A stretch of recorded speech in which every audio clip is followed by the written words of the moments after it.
Hello বন্ধুরা, তোমাদের সমরিতাদির সংসার থেকে সবাইকে স্বাগত। আর হ্যাপি নিউ ইয়ার। কি বলবো, জানুয়ারি মাস তো শেষই হতে চললো। আজকে তোমাদের একটা সত্যি ঘটনার কথা বলবো, একটা মেয়ের কথা বলবো। মেয়েটা যখন জন্ম নিল তখন তার বাবা তাকে দেখতে যায়নি। কলকাতায় মেডিকেল হসপিটাল 3তলাতে জন্ম হলো দোলের আগের দিন ভোরবেলায়, শুক্লপক্ষতে। সবাই বেজায় খুশি, পিসি খুশি, জেঠু খুশি, জেঠিমা খুশি, সকলেই খুশি, কিন্তু মেয়ের বাবাটা খুশি নয়। সবাই মিলে বলছে, হারে যা না, একটু দেখে আয় না। হুম, 3 দিন হয়ে গেল, সে আর যায় না। সবার কথার অনুরোধে সে সেথে গেল। একটা লাল টুকটুকে জামা নিয়ে হসপিটালে গেল। যে মানুষ 3 দিন ধরে খোসামত করেও যাচ্ছে না, সে মানুষ সেদিন গিয়ে মেয়ের দিকে তাকিয়ে আর চোখ ঘোরাতে পারেনি। আমি আজকেই নিয়ে যাব আমার মেয়েকে আর আমার বউকে। তখন ডাক্তারবাবু বলছে, না, এখন পেশেন্টকে ছাড়া যাবে না, মা আর বাচ্চাকে এখন 2 দিন রাখতে হবে। মেয়েটার বাবা বলছে, না, আমি নিয়েই যাব। মুখে যা বলা কাজেও তাই করা। বনসই করে নিয়ে চলে আসলো। ওই যে নিয়ে আসলো, মেয়েকে আর কাছছাড়া করে না। যে মেয়েকে দেখতেই যায়নি 3 দিন ধরে, সে মেয়েকে আর কাছছাড়া করছে না। মেয়ে উঠতে মেয়েকে, বসতে মেয়েকে, মেয়েকে সবসময় আগলে রাখছে। যখন মেয়েটা বসতে শিখলো, মেয়েটার বাবা ঘাড়ে করে নিয়ে কোথায় হাতিবাগান, কোথায় ভিক্টোরিয়া, কোথায় হেদিওয়া পার্ক, কোথায় গড়িয়াহাট, এই সব কাঁধে করে নিয়ে মেয়েকে নিয়ে বিকেলবেলা ঘুরে বেড়াচ্ছে। কাঁধের মধ্যে বসিয়ে মেয়েকে নিয়ে সারা কলকাতায় চষে বেড়াতো। এরই নাম বাবা।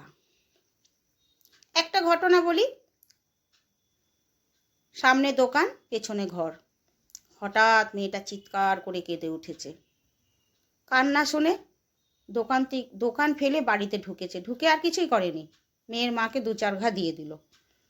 দিয়ে ঘরে গিয়ে দেখছে মেয়ে হাউমাউ করে কাঁদছে। কেন? সে মাংস ছিঁড়ে খেতে পাচ্ছে না।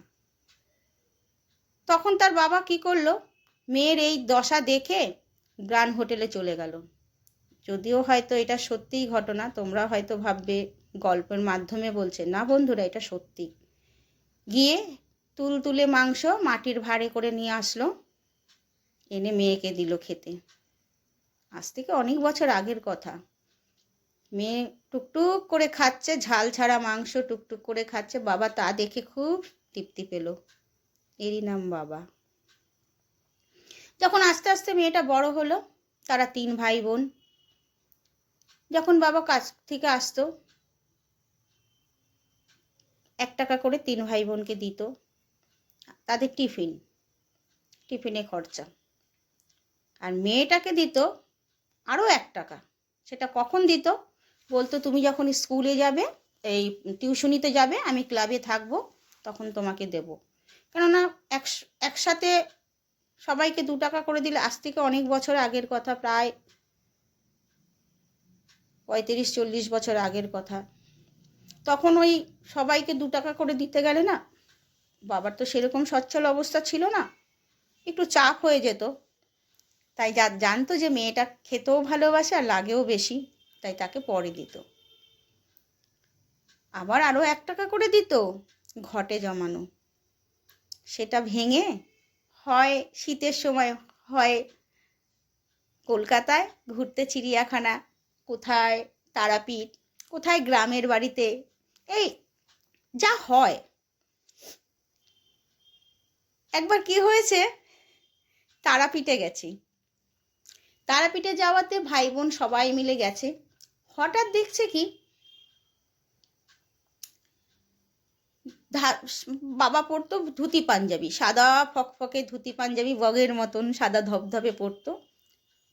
তারাপীঠে নামে শ্মশানে যাওয়ার সময়, ঘুরতে যাচ্ছে, শ্মশানে যাওয়ার সময় এক দল, প্রায় 12 থেকে 14 খানা হবে, হনুমান বাবাকে ঘিরে ধরেছে। যে তাই মেয়েটা চিৎকার করে কাঁদছে, বাবাকে মেরে ফেললো, বাবাকে মেরে ফেললো। বাবাকে দেখাই তো যাচ্ছে না। পায়ের কাছে সাদা একটু, হনুমানের পায়ের ফাঁকা দিয়ে একটু সাদা কাপড় দেখা যাচ্ছে, আর বাবাকে দেখা যাচ্ছে না। তখন ওখানকার সন্ন্যাসীরা বলল যে একটা কাজ করুন, এক ঠোঙা বিস্কুট এনে দিন, দেখবেন হনুমানরা ছেড়ে দেবে। যেথায় বলা সেথায় কাজ, তাই হলো।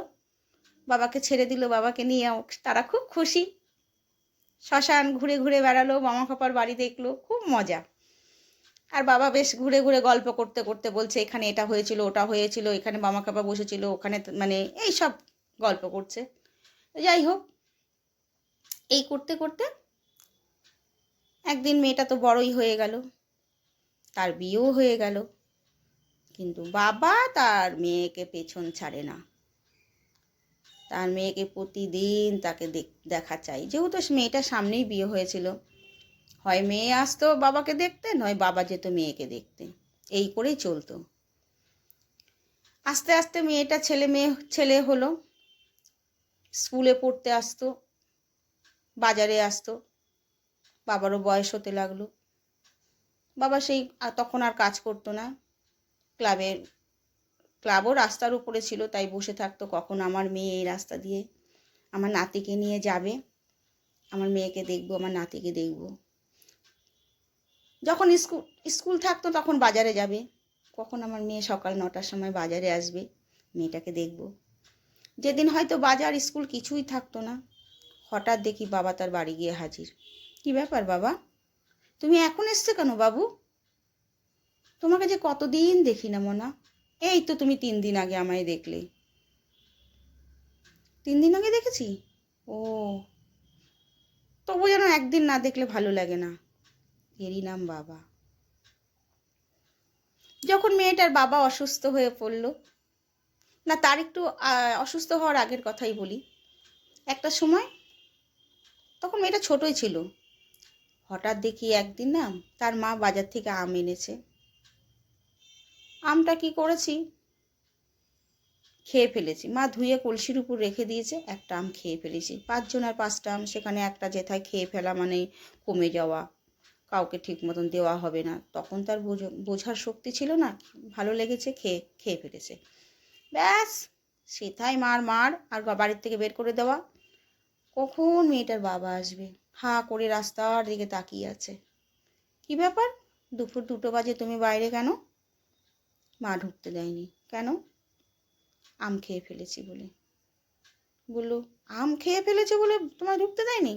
বাড়িতে এসে তুলো মার সঙ্গে কথা কাটাকাটি। একটা যদি আম খেয়েই থাকে, কি হয়েছে? তাই বলে তুমি ওকে বার করে দেবে আর মারবে? আমার আমটা খেয়ে নিয়েছে, কি হয়েছে? মা বলল, না, খাওয়ার সময় সকলেই সমান, এটাই সত্যি। পরের দিন বাবা দেখি রিক্সা করে ঢুকছে, সেই দিনও 2টোর সময়। রাস্তায় কি কারণে দাঁড়িয়ে আছে মেয়েটা, এমনি বাবা আসছে না দেখছে। আর বাবার একটা কাজ ছিল কি, প্রতিদিন হাঁচে করে কোনো খাবার নিয়ে আসা। আর খাবার আনার পরে মেয়েটা বাবার দিকে তাকাতো না, মেয়েটা বাবার হাতের দিকে তাকাতো। আর মেয়েটার বাবারও সেই অভ্যাস, হাতে কিছু না নিয়ে গেলেই তো অসুবিধা। তো যাই হোক, বাবা রিক্সা করে আসছে, হাউমাউ করে কাঁদছে, বাবার কি হয়েছে, বাবা কি হয়েছে। বাবা পায়ে হেঁটে আসে, আজ রিক্সা করে আসছে। ও মা দেখছে পায়ের নিচে এক ঝুড়ি আম, দড়ি দিয়ে বাঁধা। রিক্সাওয়ালা বাড়িতে দিয়ে গেল। বাবা মাকে বলল, এই আম তোমাদের ইচ্ছে হলো তোমরা খেও, কিন্তু মনা পুরোটাই খাবে, যতটা ওর ইচ্ছা, যতদিন ইচ্ছা। আর সত্যি কথা বলতে কি, ওখানে তো আর কারো কিছু বলার নেই। মেয়েটা 3 দিন বেজায় আম খেয়ে রয়েছে, ঘুরছে ফিরছে খাচ্ছে, ঘুরছে ফিরছে খাচ্ছে। কেউ কিছু বলবে না, কেন বাবা এনেছে, সেখানে আর কিছু বলার নেই, আর কেউ কিছু বলছেও না। যাই হোক, এরই নাম বাবা। সে মানুষটা যখন বিছনা সজ্জা হলো, মেয়েটা বাবাকে দেখতে গিয়ে বলল, বাবু, সবাই তখন বলছে ঠাকুরের নাম বল বাবার কানে, ঠাকুরের নাম তো আমার কানে আসছে, মুখে আসছে না। চিৎকার করে সেদিন কেঁদেছিল মেয়েটা। সবাই ভেবেছিল মেয়েটা বাবা মনে হয় চলে গেছে। না, তখন বাবা যায়নি, সবাই ছিল, মা ছিল, ভাই ছিল, বোন ছিল, জেঠিমা ছিল, সকলেই ছিল, মেয়েটার ছেলেরা ছিল। কিন্তু মেয়েটার যে এত কান্না বেরিয়ে গেল একটাই কারণে, বুঝতে পেরেছিল বাবু থাকবে না। তাই চিৎকার করে সেদিনকে মেয়েটা বলেছিল, বাবু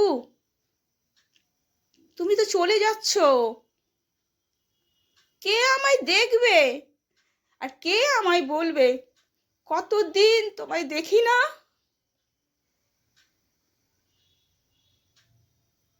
কিন্তু মানুষের জন্ম যখন আছে মৃত্যু তো হবেই। যাই হোক, উনি আকাশের তারার দেশে চলে গেছে এই 31শে জানুয়ারিতে। যেখানেই থাকুক উনি ভালো থাকুক, ওনার আশীর্বাদ আমাদের মাথায় আছে, সুস্থভাবে আমরা চলতে পারবো। সেই মেয়েটা আর কেউ নয়, তোমাদের সমরিতা দি। আজ 31শে জানুয়ারি, মেয়েটার বাবার আজকে মৃত্যুবার্ষিকী। আবার আজও মেয়েটা বিবাহবার্ষিকী। যবে থেকে বাবা মারা গেছেন তবে থেকে বিবাহবার্ষিকটা আর করা হয় না। কেন, বিবাহবার্ষিকটা একটা শুভ কাজ, বড়রা বলেছে যে আর ওটা করবে না, কেননা ওটা বন্ধ করো, তাই ওটা বন্ধ করা আছে। কিন্তু ওটা মনেও নেই, মনেও থাকে না, আগে পরে হয়ে যায়। কিন্তু বাবার মৃত্যুবার্ষিকটা ঠিক মনে থাকে। ছেলেরাও বলে উঠলো, ওমা 31শে জানুয়ারি। আমি যে হ্যাঁ বাবা জানি।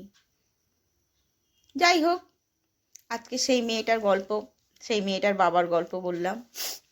এরই নাম বাবা।